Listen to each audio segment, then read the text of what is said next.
አሰላሙ አለይኩም ወራህመቱላሂ ወበረካቱሁ እንደምን አላችሁ ሰላም ናችሁ የክርስቲያኑ ወገኖቼም በያላችሁበት ሰላማችሁ ይብዛልኝ ጠፋህ ከደህ ነው ያላችሁ ደህና ነኝ ስራ ጋር ስላተመቼ ነው የጠፋሁት አለሁ ተመልሼ መጥቻለሁ ኢንሻአላህ በተከታታይ ለመምጣትም እሞክራለሁ ኢንሻአላህ ከተመቻቸልኝ የስራ ጉዳይ ሆኖ ነው የጠፋሁት እንጂ ያለውኝ ዛሬ ደግሞ በዘሜ መግለጫ መጥቻላችኋለሁ እሱን ጋብዛችኋለሁ ስላለው ነገር አንዳንድ ነገር ማለት ፈልጋለሁኝ ሲቀጥል ደግሞ ሰሞኑን ባለው ነገር እስከዛሬም ብዙ ነገር አልፎኛል በርግጥ ሆኖም ግን አሁን ዘሜ የሰጠው መግለጫ አለና እነ ጁሃር ጋርና ገዱ አንዳርጋቸው ጋር መታየቱ ደግሞ ብዙ ጫጫታ ፈጥሯል ለብልጽግናዎችና እስቲ እሱን ልጋብዛችሁ ነገኔ በሌላ ቪዲዮ መለሳለሁ ነው እሱም አቶ ዘመነ ካሴ ነው የአማራ ህዝብ ብሔራዊ ድርጅት አመራር ነው በአሁኑ ወቅት በትጥቅ ትግል እያካሄዱ የሚገኙ ኃይላትን በመምራት ላይ ካሉ ጓዶች አንዱ ነው አቶ ዘመነ ካሴን እጅግ አድርገን እናመሰግናለን በዚህ ጦርነት እንዲቆም አገዛዝ እንዲያበቃና ሰላም እንዲመጣ በሚደረግ ጥሪ ለመካፈል በመፍቀዱና በመወሰኑ ምክንያት በታዳሚዎቹ በመላ ዓለም ባሉ ሰልፈኞች በአዘጋጆቹና በተናጋሪዎቹ ሁሉ ስም እጅግ አድርጌ ላመሰግነው እወዳለሁ መቀጠል ትችላለህ ጤና ይስጥልኝ በጣም አመሰግናለሁ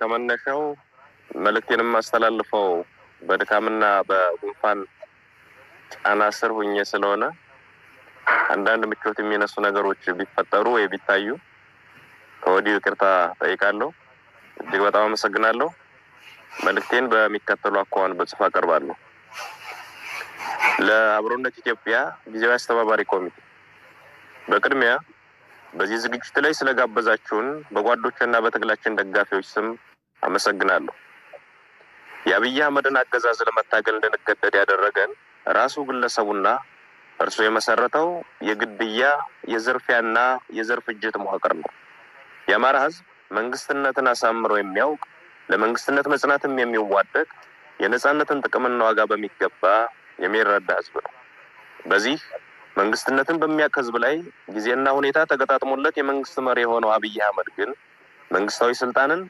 ህዝብን በዘሩ ለመግደልና ለማፈናቀል የዘር ፍጅት ለመፈጸሚያነት አዋለው ተንበርከኩልኝና እኔ ልግዛችሁ ማለት የየትኛውም አምባገነን ባህሪ ነው ያብይ የሚለየው ልግደላችሁና ሙቱልኝ ይህንንም ሳደርግ ዝም ብላችሁ ተገደሉልኝ በዘር መርጨስ ፈጃችሁ ማትከላከሉኝ ብሎ መነሳቱ ነው የአማራ ህዝብ ደግሞ አንተ ገዳይኛ ሟች አልሆንም ብሎ ብረቱን አንስቷል ይህ የመጨረሻ ውሳኔ ነው ከዚያ በፊት ህዝባችን የደም መፋሰስ ሳይመጣ የአብይ አህመድ አገዛዝ የአማራ ህዝብ ላይ የሚያደርሰው በደልና መፈናቀል ጥቃትና ክፋት እንዲያቆም በሁሉም የክልሉ ዋና ከተሞች በሰልፍ ጠይቋል በወቅቱ ህዝቡ በሰላማዊ ሰልፍ ጭምር አትግደሉኝና ታፈናቅሉኝ ብሎ ሲማጸን ራሱ አብይ የሰጠው መልስ እናንተ ጩኸታሞች የሚል ነበር ቆይቶም የአማራን ህዝብ በብዙ ጸያፍ ቃላት መዝለፍ ጀመረ ለተነሳ ሰላማዊ ጥያቄ ሁሉ ህዝብን መዝለፍ ሳይበቃው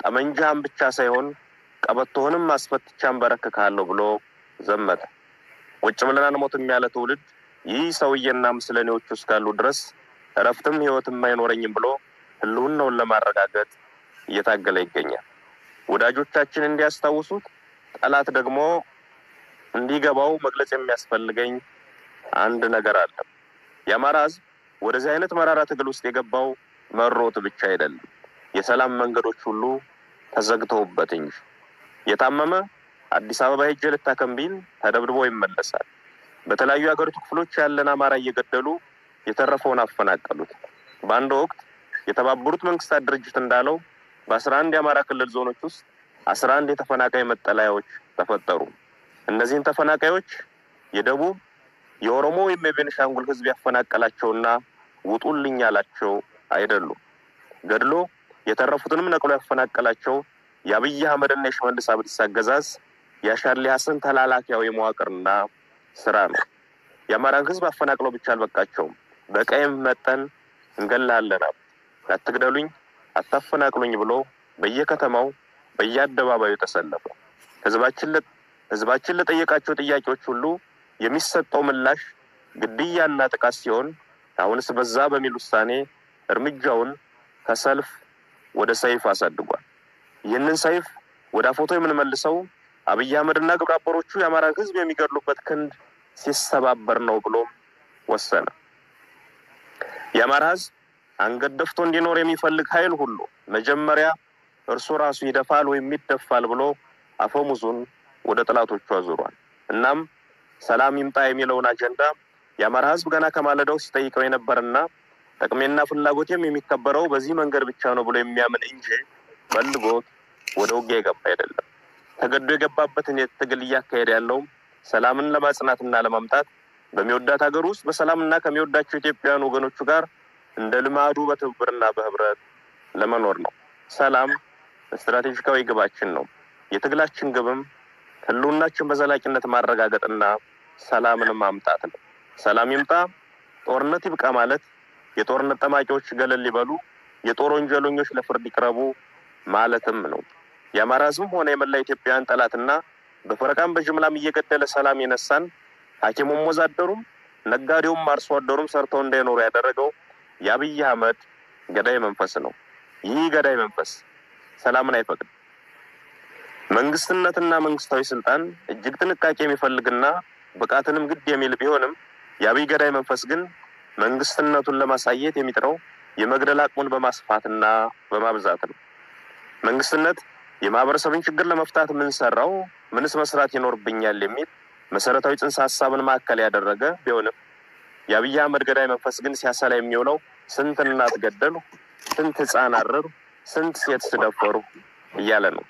የሀገር ልማት አቁሜ በ10 ቢሊዮን ዶላር እዋጋለሁ፣ ሻመት እዋጋለሁ ሲል ያልሰማው ኢትዮጵያዊ የለም።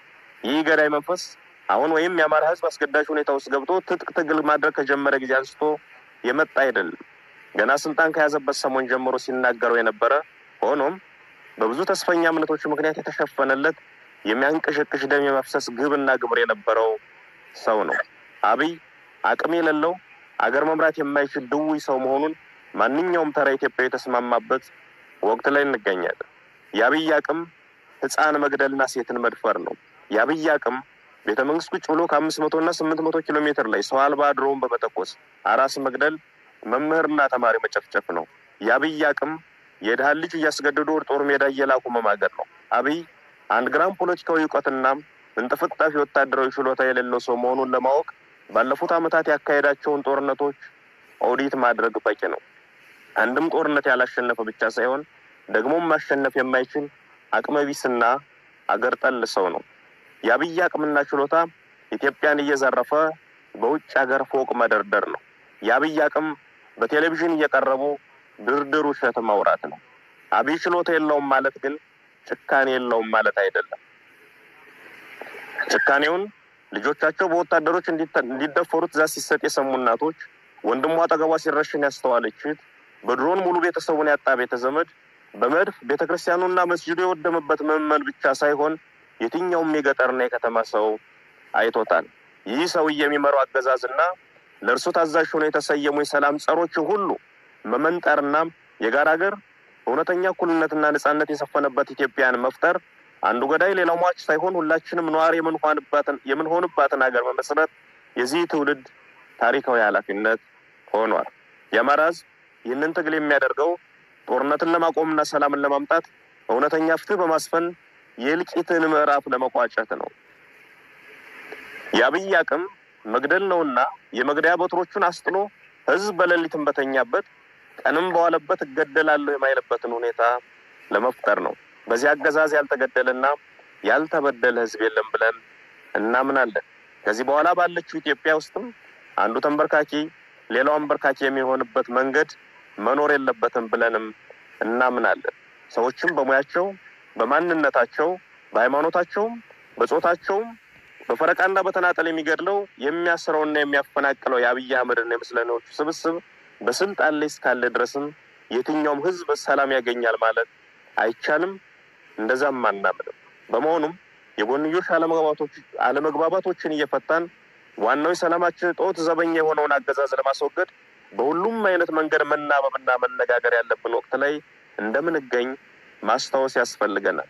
ይህ ግለሰብና ሎሌዎቹ አገሪቱን ይጠሏታል። የእያንዳንዳችንን ህይወት ማሳጣት ሲያቅታቸው አገር አሳጥተውን እነርሱ ወዳዘጋጁት አገር መፈርጠጣቸው አይቀርም።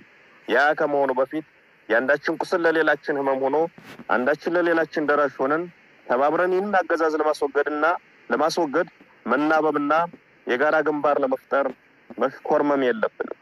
የኢትዮጵያን ፖለቲካ ኃይሎች ገድዬ አሰሬና ከፋፍዬ ጨርሻለሁ የሚለውን የአብይ አህመድን እብሪት በመተባበርና በመነጋገር አንድ ሀገርና አንድ የጋራ ጠላት አለን በሚል መንፈስ በመረባረብ ማሳየት መታገል ይኖርብናል። አብሮነታችን መጀመር ያለበትም ከዚህ ነው። የጋራ ሀገር የጋራ ጠላት አለን፣ በጋራ መታገል ይገባናል ብለን ማመን። ይህንን ስናደርግ ሰላምንም እናመጣለን፣ ጦርነትም ያበቃል። አዲስ ትውልድ፣ አዲስ አስተሳሰብ፣ አዲስ ተስፋ፣ ክፋት ለማንም በጎነት ለሁሉም። አመሰግናለሁ።